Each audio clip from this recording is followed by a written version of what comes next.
Direktorat Lalu Lintas Polda Metro Jaya telah memberikan sanksi teguran terhadap anggota patroli dan pengawal, Patwal, yakni Brigadir DK pengawal mobil RI 36. Wadir Lantas Polda Metro Jaya AKBP Argo Wiono menyampaikan anggota tersebut sudah dilakukan pemanggilan dan klarifikasi terkait kejadian. Diberikan sanksi teguran untuk lebih humanis pada saat melaksanakan giat pengawalan, katanya kepada wartawan.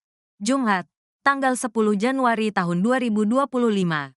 Selanjutnya Ditlantas Polda Metro Jaya juga akan mencari pengemudi taksi Alphard untuk meminta klarifikasi apakah ada tindakan atau ucapan dokter personil Ditlantas yang dianggap tidak sopan dan arogan.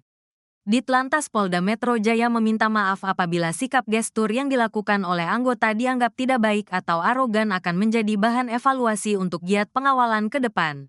Tambah Argo diketahui, Brigadir DK adalah personel Ditlantas Polda Metro Jaya yang bertugas melakukan pengawalan.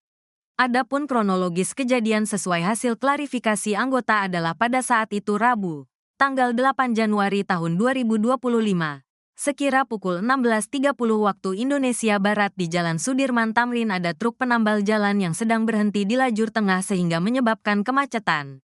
Saat itu kendaraan Toyota Alphard, taksi, hendak menghindar ke kanan namun di saat bersamaan ada kendaraan dari sebelah kanan, Suzuki R3 putih, yang juga sama-sama hendak maju, sehingga hampir menyebabkan terjadi senggolan.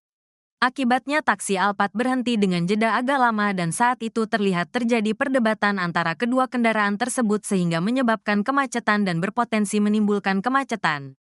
Saat itu personel pengawal segera berinisiatif untuk melerai dan meminta kendaraan taksi Alphard agar segera maju sehingga tidak menimbulkan kemacetan. Saat itu terlihat gestur anggota sambil menunjuk seolah arogan.